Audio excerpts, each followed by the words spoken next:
Hey, what's up, guys? This is John from TheUndercoverBrony, and before we get this retrospective started, I just want to say that as I was editing this video, I did not realize that for some reason it was overexposing my face when I was talking about our scores. I did not realize how much the monitor would be lighting up my face, and so it's very washed out. I tried to color correct it the best I could. Unfortunately, it doesn't look the greatest, but I just want to let you guys know that before this video gets started. And also, there are going to be timecodes in the description. We're going to have one section for the show in season 1 and some of the episodes that would fit best in season 1. Then we're going to have our second time code for the scores, and then a third time code for the fandom. So I hope you guys enjoy this, and again, I'll try to fix this whitewashing thing for next time. So thank you guys so much for watching. Have a great day. Peace out, Dragon. Don't let your kids watch it! Welcome everyone to the Undercover Brony Reviews. The episode reviewed today will be the Season 1 Retrospective with John from the Undercover Brony and Snakeskin94. Season 1 of the show is over. Let's see how it did. You kept me waiting for that. Hey, what's up, guys? It's John. And Snakeskin. Before we get started, there's two very critical, important things we have to address. It's important to the world. Number one, the new Doom game is out. You should play it. It's rad. And number two, this is critical and serious. The new Code Orange album is out. You should go listen to it. It'll change your world. I did not know who I was. I'm a 25-year-old man. I'm a 25-year-old man. I did not know who I was till I heard that album. Okay, let's talk about a cartoon.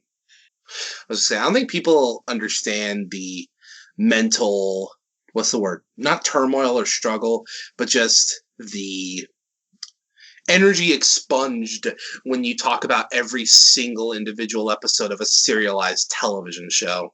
Mm-hmm. Because, bro, it sounds easy enough to be like, oh yeah, I watched every episode of that show, but it's like, bruh, that's 9 years of every Saturday I'm in here, and I'm just like, heh. That's a good song. Oh, that was animated well.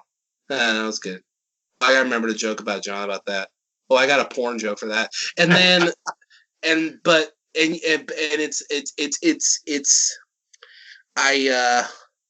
I was not legally an adult. Here's what's crazy. You're talking about, oh, I gotta do this. Oh, I gotta do that. I'm thinking, like, every time Rare Jack shows up on screen, OTP. Oh no, this dude over here, he's taking notes. He's got bullet points. He watches the episodes like twice. I'm like, bro, I watch it once and go. Mm-hmm. Now, I'm not saying that makes me better. I'm just saying that there's a reason why this is his show. I'm just the one. I just talk too much. Yeah. So here's what I find crazy. So this was the longest season that we've reviewed. Yes. Not from an episode standpoint, but from the time we started the season of the reviews to the end. We started with the premiere. I don't know if I want to hear this. We started with the premiere, if my phone will act with me here, on January 14th, 2017. I knew it was at least a year and a half. It was fucking 3 years. We started in season 7? I think so. I think it was between season 6 and 7 that we started the retro reviews. But good God. I'm happy I didn't need that. I didn't need that. I didn't need to think about 2-3 years ago. So All right. If this is not your first time joining us, you know the rules. But if you are new, here's what's going to happen. John's going to tell you. Well, there's been 3 segments we've done with these retrospectives. First of all, we've talked about the season as a whole. Second of all, we go over our scores for the entire season and talk about the episodes like bite-sized. And then we talk about where the fandom is. Now, since this is a retro review, we can definitely talk about the fandom during season 1. But we can also talk about updates for how the fandom is doing now in current year 2020. Well, you can do that. I'm a head outed. Mm-hmm. I mean, it was just partially just because I don't want to say it would have hurt too much, but it would have been too bittersweet, you know? Mm-hmm. Even going through some of the old stuff I like, for some reason, randomly, Picture Perfect Pony showed up in my recommends for the first time in literally like 4 or 5 goddamn years. And I didn't literally want to cry, but I saw that and I was just like, rest well, you one-hit wonder. So many of those Brony videos, the popular ones, most of them were from one-hit wonders. I swear to God, dude. Oh, yeah. And I'll tell you this, like, it still gets me to cry. Like, when I'm watching the final episode, that song still fucking gets me. I mean, that's a good song, dude. There's been no word on G5. And with all this stuff about the what's it called? With all this crap about the beard disease going on, I mean, who knows what's coming up with Gen 5 whenever. Yeah. I mean, that doesn't matter too much, but yeah. Oh, I forgot. You guys should all play The Outer Worlds. All right, so let's get into it. Yes, season 1 of My Little Pony: Friendship is Magic. Fallout New Vegas is better than you remember it. Play it again. So it's like the best one. Yep. Especially since you wake up in that room and that dude fucking jacks you with the syringe or whatever. Yeah, dude, it had style. It had like a theme, you know. It had like consistency and stuff. It was great. This is how Bethesda's thing goes. It goes id Software, Obsidian, and then Bethesda, and it was always like that. Fallout 76 just made everyone realize they've been letting Bethesda get away with pushing mediocrity for too long. Everyone talks about how Skyrim's like one of the best games of all time. Can you imagine how much better it would have been if it wasn't running on the same engine as I think freaking Morrowind? But that's not important. Yeah. Anywho, so this was the one season that I can tell that Lauren Faust actually had a hand in writing.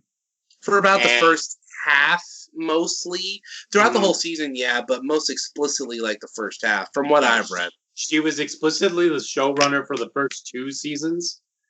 And then Megan McCarthy took over during season 3. In a way, I almost feel like Megan McCarthy worked better as a writer than a showrunner. Like, she was good, but every episode Megan McCarthy wrote that I can remember was, like, the best one. Mm-hmm. Especially with the way she can write Twilight and Spike. Yes!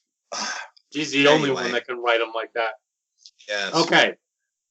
One of the other things that I noticed was the fact that I was actually going back and watching our season 4 retrospective, and it got to the part where I was talking about showing my aunt Sonic Rainbow. And it felt like that episode, for some reason I was saying the dialogue sounded more normal and it was interesting but still kind of done. I think it was more that season 1 of the show was pretty clunky, but at the same time, a lot can be forgiven for the first season of any show because you're setting up the characters, you're setting up the world. There's going to be some hurdles and bumps along the way. And they got over those bumps and hurdles shockingly quick. Just saying. Yeah, no, Season 2, I'm not going to be like, it doesn't even feel like the same show. But, I mean, This is what I was always talking about. Every season, you really feel like these characters learn and grow. You look at them in season 1, and you're like, yeah, they're still Austin. Superficially, they're still the same person, but they really did develop and grow. If anything, season 1, the other seasons don't make. I used to say all the seasons make season 1 look bad, but I feel like while season 1 has aged the less well, I feel like in a way season 1 not aging well makes the other seasons, even though every season after, let's be honest, 2 has been contentious with everybody. I think this season is a good like a booster pack, you know? Like rewatching the episodes again, there were parts I didn't like, but I mean, I thought I would cringe more. Mm-hmm. Not cringe, that's the wrong word. But yeah, you know what I mean? So, I mean, overall, the season wasn't, I don't even want to say it wasn't as bad as I remembered. It wasn't as depthless as I remember. Does that make sense? Yeah, it did. It still had a good amount of heart into it. Whereas with a lot of other shows, you kind of get the heart later and later into the show than here. But there was some pretty good stuff. Now, one thing I want to mention is we've talked a while about how season 1 can be forgiven because it is going to have bumps in the road. It is, it can be clunky because it's still setting everything up. There's a few episodes from this show that would have worked perfectly in this season. And let's go over some of them. First of all, this episode would need to be reworked quite a bit in order for it to actually fit. But non-compete clause, the one where Applejack and Rainbow Dash take the students on a trip, or as I called it, I don't know if I said these words verbatim in our review, but it's in my mind. I called it Fall Weather Friends Part 2. Mm-hmm. The Fallening. Yeah, because it does feel like a good follow-up to Fall Weather Friends. But the fact it just shouldn't have come in season 8. Yeah, the fact that it came in season 8 was ridiculous. Absolutely ridiculous. I would have excused it if it came out in 2. I would have been like, oh, whatever. 3 would have been like, okay. 4, I would have been like, and every season after that, I would have had the reaction I had for season 8. I'm like, bruh, we are way too late into the game to be doing this. It's not even a rehash to me. Well, okay, let me rephrase. It's a rehash, but it doesn't even feel like a rehash. It feels like, you ever play a game as a kid, and then years later, you grow up, see the internet, and it's like, hey, check out these beta levels we could find out by hacking that weren't finished. That's what this episode feels like. It feels like, oh, here's this new game, but here's this old level from the first game that never made it in as DLC, as free DLC. It feels like Bubsy 3D. You know, you were saying something about me being fired earlier. I quit. He said if I open up the video with another "your mom" joke and dab, he was going to fire me. One of the other episodes that I feel would work really well in season 1, and I know we said this in the actual review, but the cart before the ponies. They felt out of character. Like Applejack, Rarity, and Rainbow Dash felt out of character in that episode solely for the fact that it was so far into the show. Yeah, I remember saying that. I don't know if this was this episode, but I've gone on a tirade before how I'm not a fan of when people say that a character is acting out of character within the show, because I feel like there are times that applies, but I feel like in a show as tight-knit as this, it's not out of character. It's another layer to the character. And Friendship is Magic isn't the only one. Like, there's episodes like, the original Challenge Showdown, Last Airbender, where they would dip into their old characters, but it was with the context of their evolved character. So it was like, oh, that's classic them, but they're still who they were at the present time, though they were reflecting an old version of themselves. No, this was literally season 1 writing, and that's one of those things. Episodes like this put a bad taste of season 1 in my mouth, because I'm like, oh god, this was like season 1, and then I'm like, oh god, season 1 feels, the animation and characters feel so flat. But I mean, no, anyway, yeah, no, this definitely feels like it. I mean, I feel like in the CMC too, it's not just, looking back, it's not just Rainbow Dash, Rarity, and and Rarity, Rainbow Dash, and Applejack.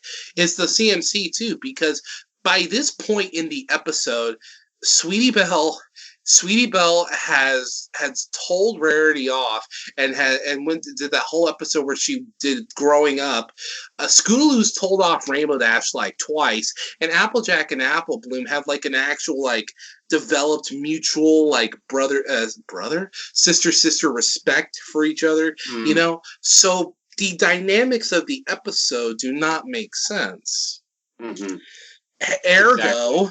It belongs in season 1, when the characters weren't fully developed and the CMC were still in their sisters' shadows, respectively. By this time, they'd already eclipsed them. Not eclipsed or outgrown. I don't know the word, but the point is they weren't just little siblings anymore. They were like their own full-fledged people. The third episode that I can think of that would work better in season 1 would be, speaking of season 4, Some Pony to Watch Over Me. Applejack felt like her character regressed quite a bit, and it would have worked actually really well if it was like before the CMC met or like just after they met. So they would think that a plan like they tried to do would actually work. Yeah, but even then, I mean, it wouldn't have even made that much sense in season 1, come to think of it, because Applejack was never shown to be that overprotective or over-worried of anything. But I see your point. Yeah, it would have worked good as like if it came like 1 or 2 CMC episodes before or after the talent show. Probably, maybe after the talent show, because by that point, actually, yeah, after the talent show, because the talent show, that's when they realized that they, even though they've been friends for a while, they need to work better together instead of individually try to do their own thing, because they're stronger as a unit. And then Sweetie Belle and Scootaloo try to do some of that Apple Bloom sass, and that was still the best line of that entire episode. Do you like everything Apple Bloom does with sass? I didn't even realize. I was like, is that sassy? I'm like, yeah, she kind of is. She kind of is. Yeah. And the last episode is 2, 4, 6. Great. Now, yeah, I'm specifically talking about the cheerleading for the buck ball and the fact that she was like totally ignoring everything else. And here's the thing. Yes. I get it. Her element is the element of loyalty. And she is allowed to betray that element from time to time. I mean, all of them. I understand that. I mean, except maybe Twilight's the only one that didn't betray her element. But, her element's magic. Mm-hmm. But here's the thing.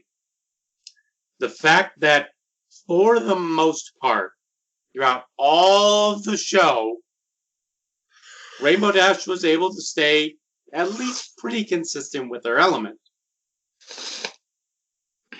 Notwithstanding a couple episodes like Rainbow Falls. But that was where her character became stronger because of it. This one, she's just like, screw the fact that I'm an element bearer, and I don't give a shit about these kids, so I'm just going to go watch the game. This episode doesn't belong in season 1 because this episode doesn't belong in this show. It's like it's the only other noticeable blemish on this show's history. I know everyone likes to talk about Mare-do-Well and Spike at Your Service, and we'll get there. We'll get there. But bruh, you can't look at me and tell me either of those episodes are better, are worse than 2468.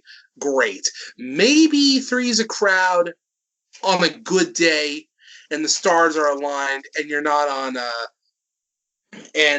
don't know, you didn't stub your toe, but I dare anyone to try to find me a compelling argument for how Mare-do-Well and Spike at Your Service are worse than 2468. Great.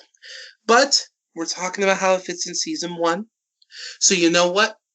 Sure. Like, it's Rainbow Dash, but it's not even just Rainbow Dash. It's Twilight too. I feel like, looking back, and I said this then, I feel like she forced Rainbow Dash into an unwinnable situation, basically.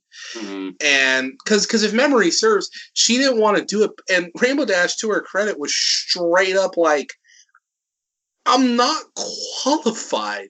But then Twilight was just like, IDGAF. And yeah, so that pissed me off. And anyone that's watched this channel knows that Twilight and Rainbow Dash are the ones I've been most contentious with. And it's sad because Twilight was like good for the last like 5 seasons. But like that episode, I was just like, that and the trivia night one, I was just like, God damn it, Twilight. Dude. But yeah, no. And Rainbow Dash was just being such an idiot. Yeah. I mean, everyone was being stupid. So yeah, that's all. That's my insightful commentary on that. Yeah. Oh man. So we've talked about season 1 quite a bit and how there were some growing pains, and boy, were there with our scores. In fact, I feel like this is the longest list of like ties that we've had for a while. So let me get into Google Docs here. No. Google Docs? Do you have the transcript? Or not Docs, Google Sheets. Which has, do you have the transcript? No, but I do have the scores from best to from worst to best. Oh yeah, that's right. Okay. Now there are 14 places, and shockingly enough, number 14 is a tie. So let's get on to it. In 14th place, with both with a score of 50%, because both these episodes suck, is Griffin the Brush Off and Call of the Cutie. To the surprise of no one. Well, to the surprise of no one for Griffin the Brush Off, but Call of the Cutie, some people actually like, I cannot fucking stand Call of the Cutie. Well, that's what I was saying. It didn't surprise me because, you didn't like that one. I mean, I didn't love that episode, but yeah, no, I know how you feel. Mm-hmm. So, okay, let's deep dive. Do I have a sharp object in here? Oh, wait, I've got my wit. So, that wasn't even that funny. Sharp intellect. So listen, Griffin Brush Off, look. I have a special relationship with Gilda because I tried and failed to write a fan fiction, but I really like that fan fiction. I always wanted to go back to it. But my point is, Gilda was a B, but she got shafted by her BF, you see. And I feel like... I don't know where this...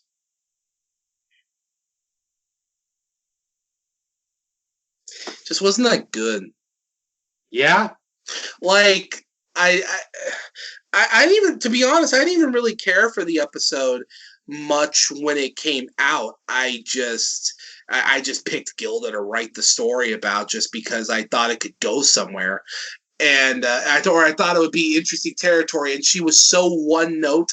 I figured you could literally do anything with her, and you could get something even remotely resembling transformatism, if you will. So, but even that, I mean, this is one of the like legendary episodes, I guess.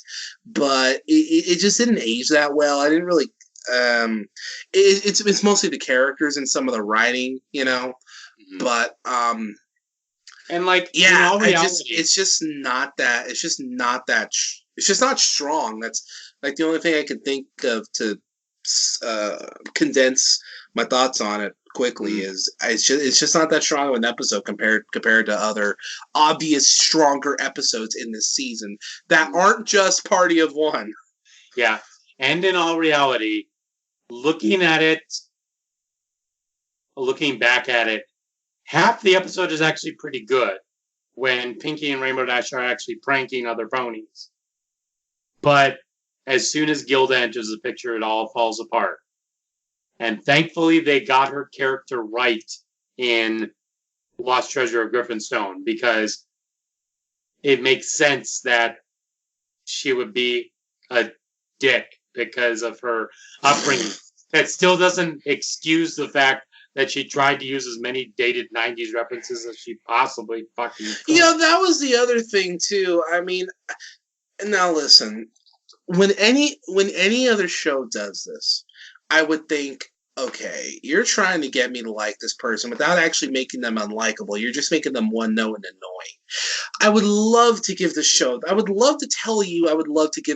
benefit of the doubt and say, oh, well, it was meant to be on the nose. It was meant to be parody. It was meant to, hang a lampshade over it. I would love to tell you that's how I felt. But being objective, no, I think they tried to make her one note as possible. But you see Jonathan Avery Small, John Avery Whitaker. Yeah, no, that's better. Actually, hold on. Just cut that, rewind back. Yeah. And you know what? Actually, the truth is, Jonathan Winter, is that they had no idea that the fandom was going to happen. Okay, so how are they to know that they were like, oh, there was like, oh yeah, that what's her name? That's that blue bitch that had like the bearer of stars or whatever. Yeah, we want her to be a semi-recurring character in like 5 years. And they're like, oh, do you know that douchey Griffin? Yeah, people want to follow up to her. You know those douchey Flim and Flam brothers? We want them to make like 4 more appearances. You know what I mean? They had no idea. So and at this time, I mean, they weren't going for Powerpuff Girls, but at the same time, they were trying to, push the envelope of what their demographic was for. But at the same time, it was primarily for not even just girls, but just the younger audience. While their parents watch over them, not for the younger audience that their parents also watch with. You know what I mean? And I truly believe Gilda was meant to be one note and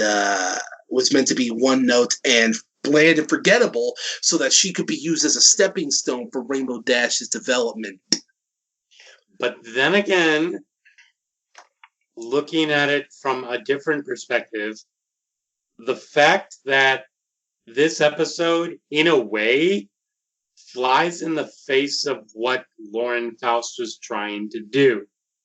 I know she was trying to make a show that little girls and their families would enjoy. I don't know the Disney idea. Yes. I don't know how any person on planet Earth would think, any family on planet Earth would think that this would be an entertaining episode. Maybe the first half. But after Gilda, like I said, it falls apart. You said it spectacularly. You said it in like 80 less words than me, but I feel like yours hurt more. Yeah. And Call of Duty just didn't do it for me. Well, I mean, it was the formation of the CMC, but other than that, it was kind of forgettable. CMC episodes are hit and miss. I've seen some people where they talk about it and they're just like, yeah, it's like every other Cutie Mark Crusaders episode is good. On the contraire, my friend, I truly believe most of the CMC episodes are good. Some of them great. This is not. This one isn't even bad. It's just, I mean, it's probably the week. No, because Cart Before Pone. But I mean, it's probably second, maybe third worst of them. But you got to figure CMC have like what, 15 episodes dedicated to them, and like a quarter of them are bad. Between or aren't that good. Between three and two or three of them aren't that good. One of them's bad. I mean, to me, that's a good average. And two of them are like two of the CMC's episodes are like the best episodes in the show. Looking at you, Sleepless in Ponyville, and Hearts as Strong as Horses episode. And Crusaders of the Lost Mark, where they actually got their cutie marks. Oh yeah, that was a good one too. I feel like my thing about that episode is that should have been a way bigger deal. I'm not saying they should have had like their finale. It should have been the season finale. I think it could have deserved that, but I mean, maybe it could have. It needed more than 30 minutes, is what I'm saying. Yeah. I mean, the concept behind their cutie marks is neat, but yeah, they needed more time. Speaking of the CMC, though, 13th place with a 53%. The Showstoppers. Now, that one's mostly me. I know a lot of people like to go to that episode and be like, oh, it's so bad, it's good. Actually, and no. I'm just like, I gave it a lower score than you. I gave it a really? 5. You gave it a 5.5. Oh, that's right. Okay, well, I don't have to sugarcoat. This episode kind of blows. I know that. Okay. See, these are two of the 3 or 4 episodes from the CMC that aren't very good. So okay, they have 2/5 of their episode are good. Or is it 3/5? 2/3. 2/3 of their episodes are good. Anyway, I understand that the talent show part was supposed to be so bad it's good cringe comedy. But look, man, there's a line between so bad it's good and then trying too hard to be too bad it's good. Because you have to try in an episode like this to make it so bad it's good. But I think they tried too much. And honestly, I couldn't tell if we were supposed to feel sorry for them or if we were just supposed to like laugh at them the whole time or whatever. And honestly, I can't name one other scene from that episode except the talent show scene, and that for some reason Twilight walks up to him backstage and goes, "My Little Ponies." I'm like, yeah, great line read, Tara. How's Thundercats Roar working out for you? He said it. He said. In 12th place. Well, what were your thoughts on that episode? I feel like they played their cards too early with the episode. And what I mean by that is the fact that they showed to the audience what their cutie marks should be. Now, granted, it did not end up with their cutie marks being bad. They kind of had a different purpose for that. But 2 and 3, 4 years of foreshadowing down the drain, man. I wanted Sweetie Belle to be a rock star. But again, the fact that we clearly classified Sweetie Belle as being a good singer and a good songwriter. Yes. Apple Bloom doing better with actually making things. And honestly, she could probably rival Rarity if she really wanted to. I feel like with Apple Bloom they were inconsistent, but I feel like the general idea is she wanted to be the star, but she works better as a supportive role. She's better as like not a tank. She's like not a healer, but she's better as a tank, like a defensive character, a supportive one than an. So she's like heavy. One. Yeah. She's heavy weapons guy. She can do the work, but she's mostly there to support other people. She's not there to get the fattest kill count. Well, Yep. sort of. I mean, if you Ubercharge that dude, everyone in the room dies. But anyway. Which makes me strong. I'm sorry, I love Heavy.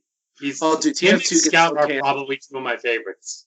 Oh, dude, you give Heavy Ubercharge and a full crits Krieg, I mean, it's instant victory. Although the one thing, and I know we'll get back to Hey, Miss Paulie, you want to go to dinner? That turned Australian near the end there. You know what's funny? I'm thinking of Markiplier doing a try not to laugh challenge, and it's literally that one scene from it was like one of the TF2 like mini movies or whatever. Yeah, and it was it was the spy bringing the bucket over. This is a bucket, and Soldier's like, dear God, there's more. No. In 12th place. 12. With a 55%. You all know this was coming. Ghostbusters. Time to bust down one last time. So listen to me, man. Here's the thing about Ghostbusters. Trixie was just doing her job. You know what? Hold on, one sec. Hey Barry, put hashtag Trixie did nothing wrong on screen, cause that's what this was, man. And this isn't just the typical brony contrarian who always has to one of those people where it's like, oh, my least favorite characters of a show are the main characters. My least favorite character in Harry Potter is Harry Potter. It's like, no, dude, look, Trixie was doing her job. Everyone was enjoying it. They still never mentioned why show magic differs from real magic, but whatever. And Rainbow Dash opened her big fat blue gullet and was like, oi! And Trixie was like, and then she made them all look like fools, and they couldn't handle that. Honestly, if Trixie did something, I know they couldn't do this in the actual show, but if they had, like, you know that meme of, are you having a giggle, mate? I'll bet she fucking did, and it's him. If they had something like that, but made it G-rated, I think that would have made the whole episode even better. Now they give them a reason to actually, like, want to compete against her. It would have made it mostly better, I can tell you that. Yeah. The only thing that I can think of that was really cool in the episode was when Rainbow Dash took all that fucking rain and then just as soon as she lands, the rain hits her and she has a rainbow over her. I'm like, okay, that's actually kind of badass, but yeah. It still sucks. In 11th place with a 66%. My Hero Academia. Great show, by the way. Owls Well That Ends Well. We just talked about this episode. I know. Not recently, but we just talked about this episode. Like a couple weeks ago. Look, homie, esteemed friend, my good friend, you need to understand something. This episode's lame. Mm-hmm. And this episode's lame because it's unnecessarily douchey to Spike. Mm-hmm. Like, I get it. You wanted to set up the quirky animal character who's, for the record, barely around. I mean, Owless just matters a little more than Pee-wee, but because everybody's got to have a pet. I didn't like the direction. I didn't like where it went. There were a couple okay jokes, I guess, but that's all. That's the most I could say about it. You were talking about how it was unnecessarily douchey to Spike. To be fair, part of that was on Spike himself. Well, yes, but I recognize that. But as a product of his environment, yes, didn't help matters. don't get me wrong. I mean, I'm not blind. Okay, he's not. He's not absolved of his stuff. And to be fair, they portrayed his jealousy and the consequences of his lying. They actually portrayed that quite good. But everything else was just whatever to me. I agree. It was tragic that this was the first Spike episode, and it sucked. And we had to wait into the fucking gauntlet of fire to get a good Spike episode. Oh yeah, Main 6 was there. In 10th place, with a 68%, Feeling Pinky Keen. Damn it, why wasn't it 1 more percent? The religion episode. Okay, so Dave Polsky, an atheist, said that this episode wasn't about religion. Unfortunately, that's not how it came across. Hold on. You guys see this? This is my keyboard. Look, I'm pressing X to doubt. Yep. Now, but you know what? That doesn't even matter. What matters is the quality of the episode. And yeah, Twilight came off as just being an annoying Debbie Downing buzzkill. And like, if you want to make an episode about her studying Pinkie Pie, I mean, we're trying to figure out. You could have, and they're like the only two characters that never really got this. Twilight and Pinkie Pie's relationship is very weird, and not just because I ship them, but it's because, like, even though all the other characters have, you know, their foils with each other and stuff, but they've all had moments to bond with each other and stuff.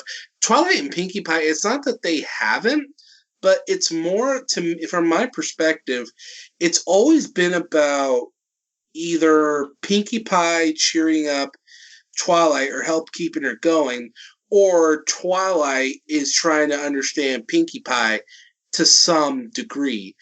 And to me, they never had like an actual exploration of how the characters work with each other. The point I'm trying to make here is that you could do an episode exploring Pinkie Pie, but you don't have to make Twilight look like a douche. And that was my problem with Twilight for the first 3-4 years of the show, was because they didn't know if they wanted to make her adorable magic student, smart, headstrong scientist, or you know, or just geeky book girl. Because depending who you ask in the show, I mean, I'm not saying people don't see all three in her, but you definitely have people in the fandom that either see her as or portray her as something leaning more towards those three rather than amalgamation of the three of them that they are. Either Twilight's character is either books or hyperventilating, or I don't know, being just a hardcore atheist that burns churches in Norway, metaphorically. Feeling Pinky Keen for me, the only good thing that came out of this was the fact that we found out that Josh Scorcher was a Christian in all reality. I know, the one takeaway, right? Yep. In 9th place, we have our next tie. Both with a 70% and both written by Amy Keating Rogers. We have Fall Weather Friends and Bridal Gossip. Zootopia and Beastars. Okay, so let's start with Bridal Gossip. What are your recollections of Bridal Gossip? I thought the poison joke idea was really awesome. I loved how they use it later in Philly Manili, or Philly the Nilly. Also, the fact that Zecora is awesome. Zecora is rad. She should have had her own episode. They should have been like, oh yes, this is where I am from. I am from Zebrica. You know, that would have been so fucking cool. Alas, they did not do anything, and she got less and less screen time as the show went on. And she barely had any to begin with. Brenda Critchlow's a good actress, okay? She had a great voice, and she did great as Zecora. Why the fuck didn't you utilize her more? Although she almost fucking died in A Health of Information, so I guess there's that. See, Sakura was underutilized. That's all there is to say. The fact that happened is really. And what do you think about the next one? I think Fall with Their Friends. Nice bit of world building. And I love the tension between Dash and Applejack that went through the entire episode. Like, the creative ways they kept trying to outdo each other. Like, out-bitch slap the other, which is pretty cool. They were trying to out-white glove gentleman face slap each other. Yep, exactly. What are your thoughts? Yeah, so bridal gossip. Okay, look, man, here's the thing. Here's a hot take. Are you ready for this? I'm ready for this shiznit. Most of my problems with the episode really are just stuff that was never followed up on. Why we never see more zebras? Why Sakura never get more of a character? Blah blah blah blah blah. But honestly, to me, the only notable part is just when everybody got afflicted by the poison joke, you know. So, or the killing joke, if you're a cool guy. I mean, my origin being multiple choice. Well, that, and it's also a dope band. So, I mean, the best scene is literally the first scene when they find out they've been afflicted with the poison joke, you know. Who is it? I think Applejack's Tiny. Which is a fucking martini reference. Apple Teeny. Pinkie Pie can't talk. Fluttershy's got a deep ass voice, and Fluttershy sounds like she gets it on long dick style, and she sounds like she went Big Mac to some sort of ebony real quick. And Twilight got hepatitis, and then she was a fool and did a rapper tool. And then for Fall with Their Friends, here's the best part of this episode. It's nothing to do with the episode. I read a Pinkie Spike fanfic once where they hooked up throughout all of season 1, and one of the scenes was Spike giving Pinkie Pie mouth coitus in the hot air balloon. That's the highlight of this episode for me. What the fuck? That's the highlight of it's great. She's trying to not moan into the microphone. But yeah, that's the best part of this episode for me. Everything else is just supplementary to forward my mental state into a predisposed disposition of negativity towards its quality.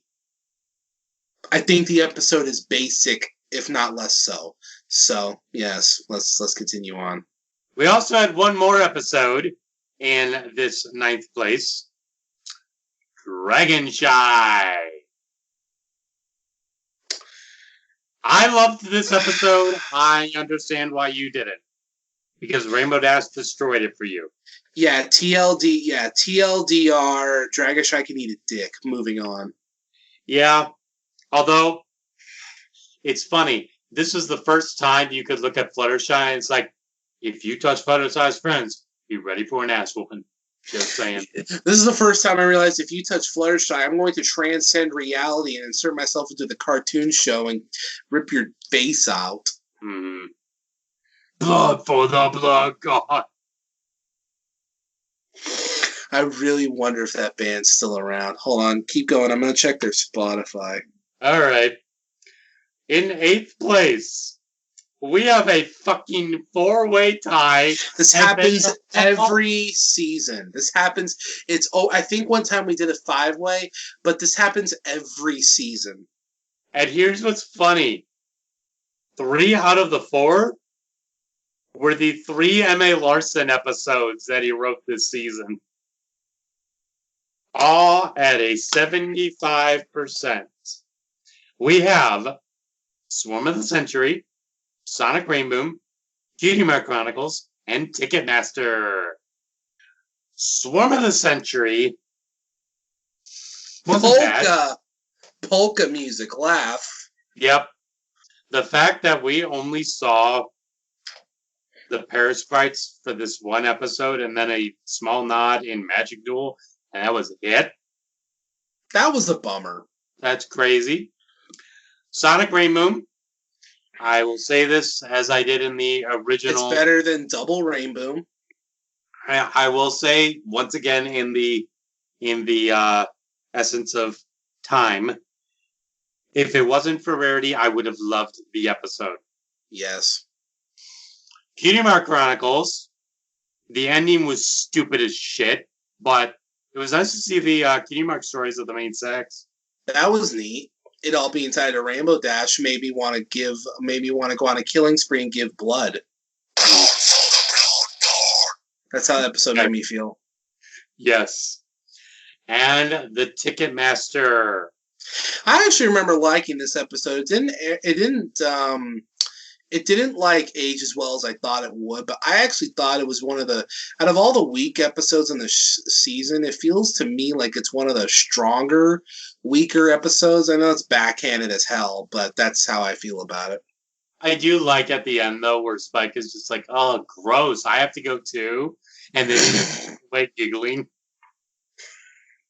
That was so great. That was pretty good.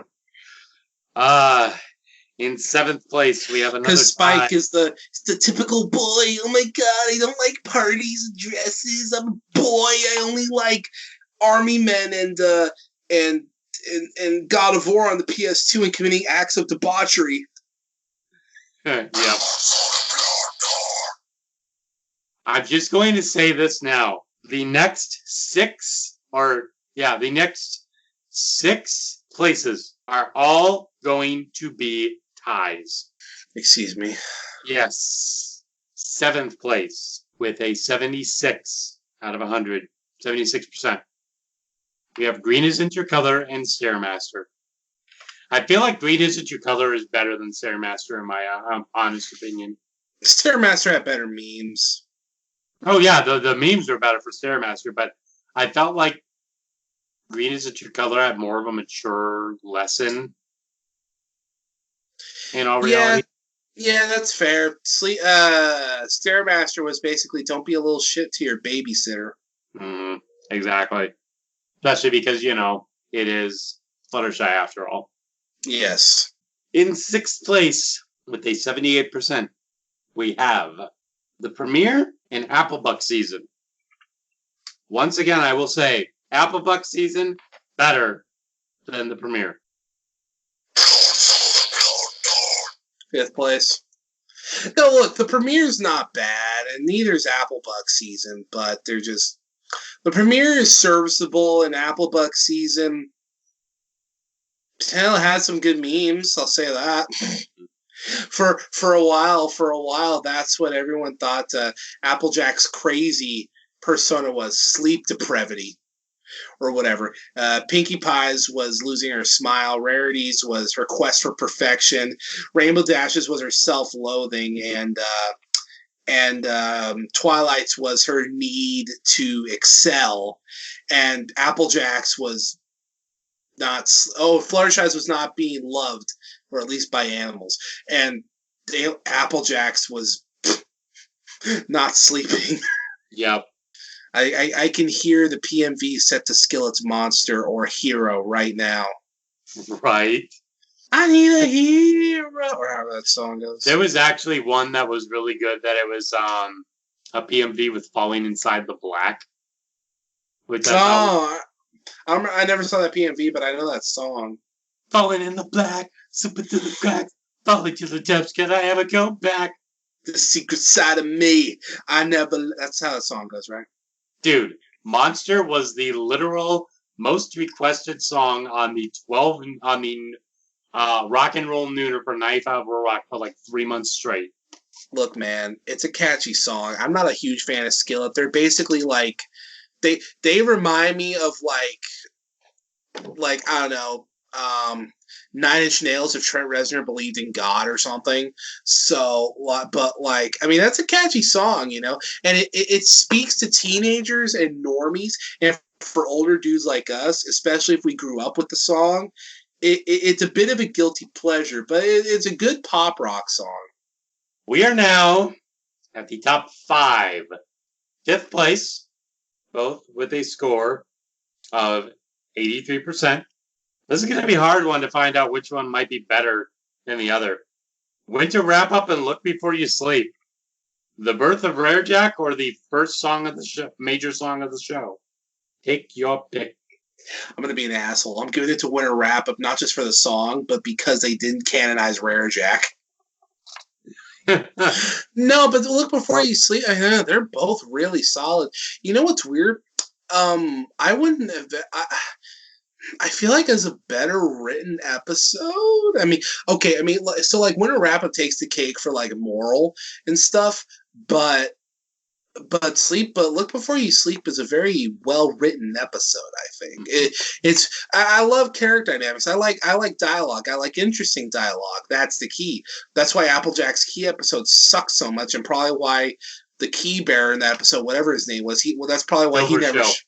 Yeah, that's probably why he never showed up again. It wasn't his fault, but that episode was boring. Mm. And it was character development and also character examining. Not like, deconstructively, but, this was an episode to not just... We were getting to know Applejack and Rarity as Applejack and Rarity were getting to know each other, because we'd seen surface level details of them, but now with this episode, it dug deeper. So if we're talking strictly writing quality, I feel that's the episode. And for my own personal taste and credentials, that's the important part. But if we're talking scope and all around beginning, middle, and end type of thing, maybe Winter Wrap Up. Not because, in my opinion, it's necessarily written better, but it's more because it's an ensemble episode. It's juggling a lot of pieces, but it juggles them really well. The ending's good, the message is good, and it's solid. So there's very little to complain about Winter Wrap Up, and if it is, it's mostly nitpicks. But the same could be said with Look Before You Sleep. So I personally give it to Look over Winter Wrap Up. I can't really choose. I feel like both episodes are really good in their own right. Not just for the song with the Wrap Up, but also the fact that, you're trying to see Twilight, that used to be a socially awkward bookworm, trying out as many new things as she can and with as much excitement as she can, and failing so much. We've all been there before, right, boys? Yep. Spot number 3. Spot number 4. 4, sorry. This is the only non-tie up until place number 1. 4th place, with an 85%, was the second Dave Polsky episode, Over a Barrel. Hold on, I need to find a better song.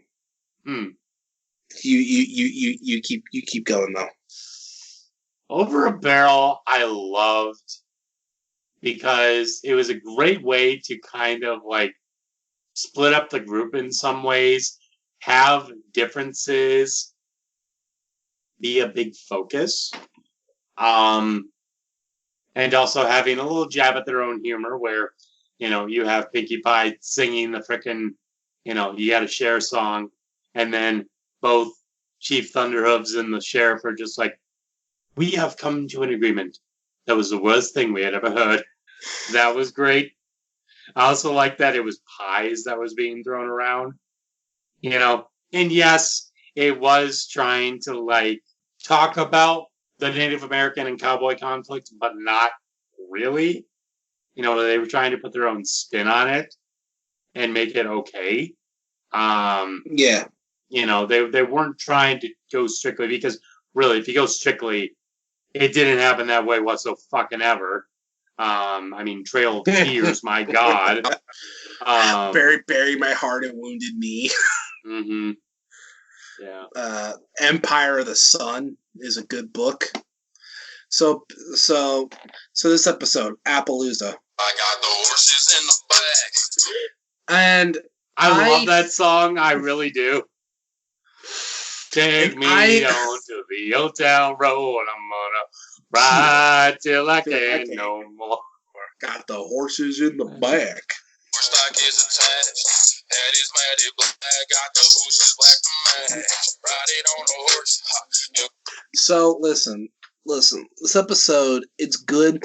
I don't think it deserves some of the flack. I don't think it deserves all the flack it gets. And I really wish that Braveheart got to, and the Buffalo in general, got to make another appearance, because I feel like there was a lot of potential with her character. I feel like essentially what the Yaks were is basically what the Buffalo could have been. And I'm going to be honest with you, I truly could see alternate universe. Little Strongheart is in Yana's place. Mm-hmm. You know? Oh yeah. Of course, then that would break up the ship of Brayburn, because then she'd get asked out by Sandbar. But Sandbar likes his thick chicks, not gonna lie. Okay, spot number 3. Third place. The bronze medal. Both with an 86 out of 100. A Bird in the Hoof and The Best Night Ever. Oh, these are good. Yeah. These are really good. Best Night Ever mainly for the fact that they were trying the best they could to like subvert the expectations of, oh, this is not everything I imagined. No, fuck it. We're going to try and do everything we can to make it an okay night, no matter if it breaks us or not. Yeah, exactly. They're just like, look, man, it's like I said when we reviewed the episode. Fluttershy came for animals. Pinkie Pie came to party. Rainbow Dash came to rub elbows. Applejack came to stimulate the local economy. Twilight came to hang out with her teacher. And Rarity wanted to pop that pony pussy. And Spike got cocked like a god. And the episode, it's one of the funniest episodes in the whole show, really. I think a lot of the humor still holds up. And to be quite frank with you, quite frankly, I think it's this episode that set the template for a lot of these characters is comedic timings, because I mean this isn't the first time we see it, but you know, Rarity shouts a lot in this. Rainbow Dash does a lot of pratfalls. Applejack is socially awkward. Fluttershy is her own antithesis. Pinkie Pie is too brutal for them. 3 edgy, 5 them, and Twilight is just trying to hold everything together, but is failing miserably. And if you take those six things I told you, you could see your mind's already unraveling all the little plot threads that from the show, from this episode and beyond. So this episode served a meta purpose that it didn't even know it did. Mm-hmm. And it's written really good. Now, as for the other one, now I gotta say before you go to that, there is one line here that you can take out of context, and it's funny as hell. It's when they're still arriving into Camelot. You're gonna love me, Soren, talking about pies. It's literally where Spike says, "Oh, and Rarity, I gotta show you the crown jewels." God damn it! Hate you. You're welcome. Let's talk about the next episode. God damn it! A Bird in the Hoof. And once again, like I said with the episode in general, if you're a Potterhead, you could skip it. But if you're not, I mean, it's still an enjoyable time. But Fluttershy not knowing that it's a phoenix, and the fact that this bird, Philomena, is a little shit throughout the whole episode. That's and funny. It's fucking awesome. And the other thing about this episode that's nice is this is where we first saw Trollestia come into play. And this is it was funny, the episode. It was funny. And I can't say this enough. Trollestia was just such a dick this episode. It was really funny. And I mean, really, I love. And what I like the most is that she's basically trying to be like, everybody, calm the fuck down. I'm not going to smite you off the face of the earth if everything's not perfect. Especially at the end where she's solemnly looking over the pile of ash. It's like, oh, stop fooling around, Philomena. You're scaring everyone. And then that's when you see that one meme of that one lady that screams at the top of her lungs, "Bitch, what the fuck?" But all high pitched, high pitched and screechy. What the fuck? No. Second place, I believe. Yes, second place, both with a 93. We have Suited for Success and A Dog and Pony Show. I mean, is anyone really surprised? Dog and Pony Show is a lot of people's favorite episodes from this season. And the fact that they are both Rarity episodes is saying something. These put Rarity on the map in so many more ways than can be stated. I mean, people who were there, they get it. But people that came into the show later and did catching up, they might not get it as much. But this fandom at one point in time was ready to just not care about Rarity at all. But I mean, especially Dog and Pony Show, it turned everybody around, almost everybody around. And I love that. I love that episode. I love it so much. It's still great. What are your thoughts? I think Suited for Success, I liked it because, and I do still agree with how Tommy Oliver talked about it, Brony Curious, how he talked about it, because it's an episode that is also very meta, especially for the fact that it was a season 1 episode, but that it was meta for creators and their clientele, which I thought it really fucking fascinating right there, especially with Fluttershy, where she's the kind of customer who knows a thing or two, but doesn't know enough to really hammer everything down. Yes. And just wants that. She's basically the actually kind of person. And Dog and Pony Show, the fact that Rarity wants to use her wits in the most hysterical of ways. This is whining. That is still the best. It's really good performance from Tabitha St. Germain. I swear to God.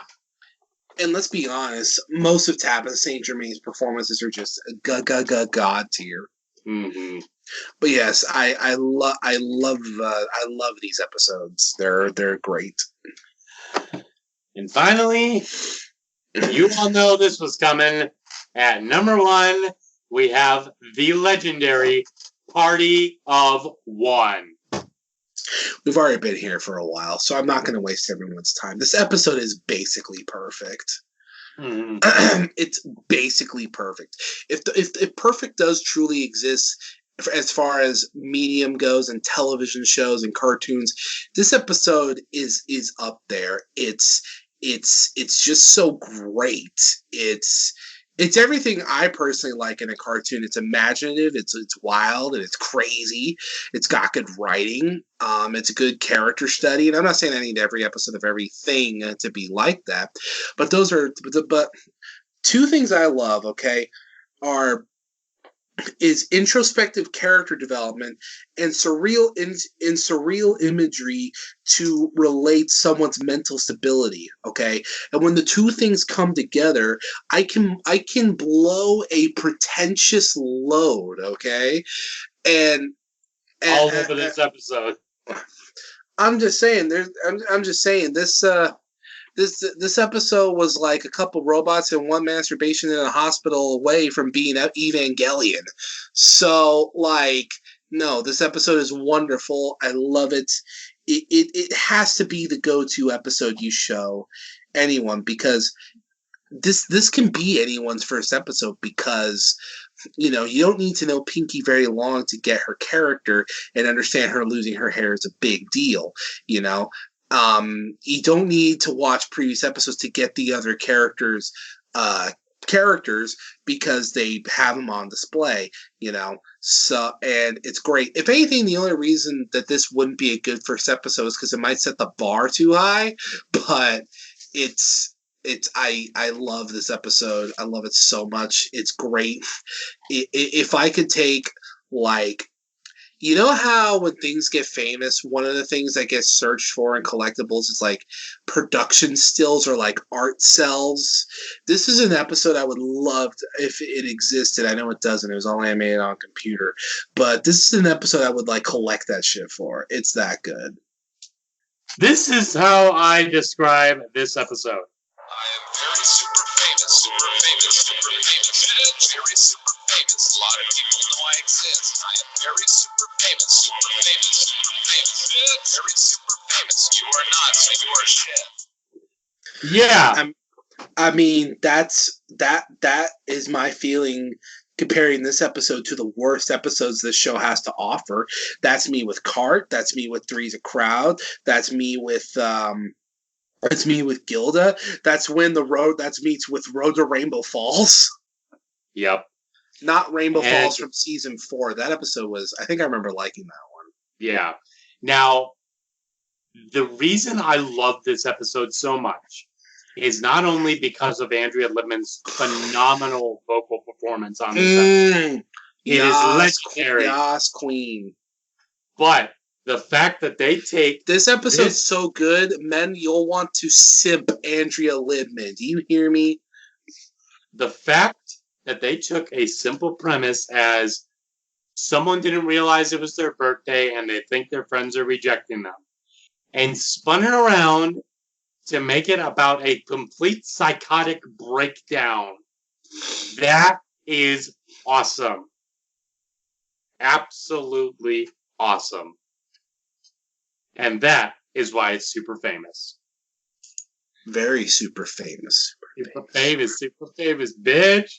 One other thing that I wanted to bring in here was because season 1 through 3 actually had a good amount of episodes where it was just one writer, I thought I'd bring back the tier list for the writers. Oh, yeah. In total for this season, we had 8 writers. And you will not fucking believe how this went down. I was shocked when I first saw this. 8th place. We have Megan McCarthy. You're lying to me. No, she wrote 4 episodes, and in total cumulative score, she only got 51%.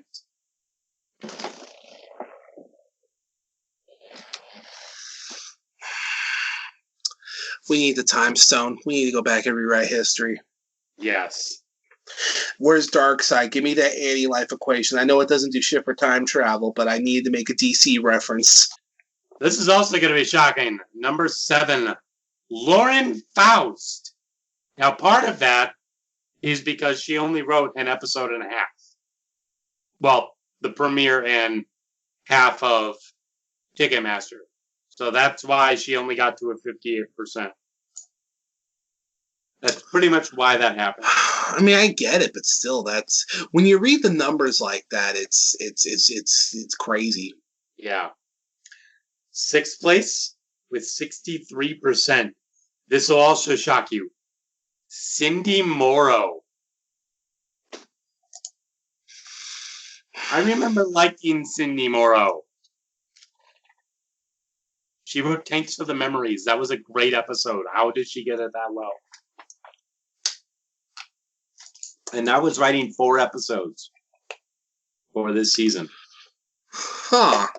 5th place with a 66%. We have Chris Savino. He wrote Stairmaster and Ghostbusters. So, makes sense why he's not really all that much higher. And I think this is the only 2 episodes he ever wrote for the show, which is kind of crazy. Oh, good riddance. 4th place. This is another big shocker. 75%. M.A. Larson. Thanks. That's all I need to say. all his episodes we gave a 75% to. The dude's good. I mean, the dude's good writer. But eking out at 1% more was Dave Polsky. He's a very good writer. Oh, yes. M.A. Larson's good, but Dave Polsky's really good when he has the right parameters. He's not hit or miss, but once in a while because I've seen other episodes of other shows he's written for. He's pumped out a few more duds across his career, but for the most part, he's incredibly hit. I mean, think about it. He was originally a writer for South Park. That's why he has that quick fire comedy. That's his style, and I like it. Second place with a 79% was Amy Keating Rogers. She wrote 5.5 episodes. Good on you, Amy. That was good. That was good. Again, Amy Keating Rogers is how do I say this? Amy's very good. Okay, M.A. Larson's good. Dave Polsky's really good, and Amy Keating Rogers is really good. See, her really you would put in like italics. Mm-hmm. And yeah, she's great. She's great. And here's the interesting thing: the number one spot, 87%, and written 3 episodes. Or wrote 3 episodes. Charlotte Fullerton. She won number one spot. That's surprising, but you know what? It kind of makes sense. I mean, look at what she wrote. She wrote Suited for Success. Awesome. A Bird in the Hoof. Great. Look Before You Sleep. Yes, amazing. Yeah, those are the 3 episodes she wrote. I mean, how do you deny that clout, dude? You know what I mean? I know, it's insane. Yeah, and here's what's interesting. Megan McCarthy at the very bottom in 8th place. The reason she got a 51 was because she did write Party of One. If she had not written Party of One, she'd be at a much lower tier. But she also wrote Green Isn't Your Color, Dragon Shy, and Call of the Cutie. Wow. Yeah. That's my response. Again, it was shocking. That's your fault. It's somehow your fault, because I wouldn't have let that happen. Mm-hmm. But hey, the numbers don't lie. The numbers don't lie. Samoa Joe, and they spelled disaster for you. All right, so yeah, season 1 overall. It's bittersweet because it's the start of a show I love very much, but it paved the way for greater things to come, as we will see in season 2. We'll kind of forget about for season 3, mostly remember in season 4, kind of get back to in season 5, hit or miss it with season 7, but from season 9 on, it's free for all. Mm-hmm. Exactly. But overall, a good show. Yep. So real quick before we end off, let's talk a bit about the fandom at this time. It's not dead. It's not dead. Brony Notion is back, which is really awesome. Feels a little late to come back, but whatever. Yeah. And haven't heard from DWK in a while. I hope he's okay. Like, I really hope he's okay. Oh, yeah. Where happened to him? I don't know. I haven't seen... I actually keep forgetting to talk to you about that away from the camera. I've checked his YouTube channel. I've checked his Twitter. He's silent. The dude's dark. I'm